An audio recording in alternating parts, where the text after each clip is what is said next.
Y a-t-il deux manières de recevoir ce sacrement, à savoir spirituellement et sacramentellement?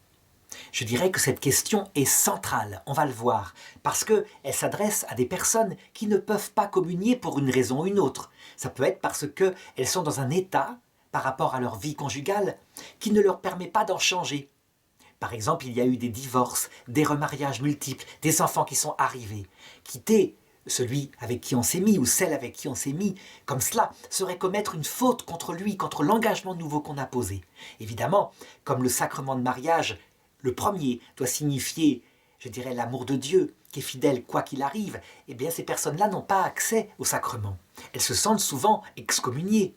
Et lorsqu'elles sont victimes d'un divorce qu'elles n'ont pas cherché, elles sont évidemment tout à fait innocentes.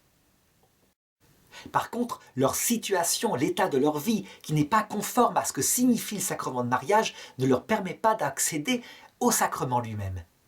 Et l'Église catholique leur demande de venir à la messe, de s'approcher du prêtre, de s'approcher comme cela, afin qu'ils comprennent qu'elles ne peuvent pas communier, et il les bénira.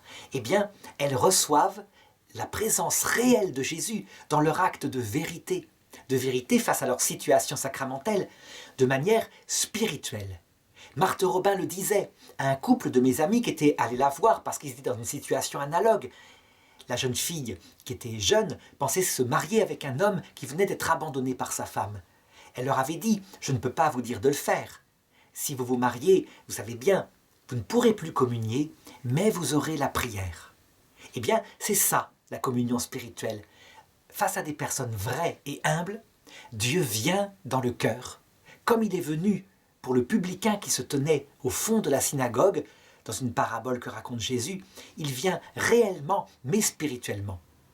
Et puis l'autre façon de communier, c'est de le recevoir réellement à travers le pain et le vin. Non pas que la communion spirituelle ne soit pas une présence réelle, elle est même le but de la communion sacramentelle, mais de manière, disons, palpable, sensible, à travers le pain et le vin.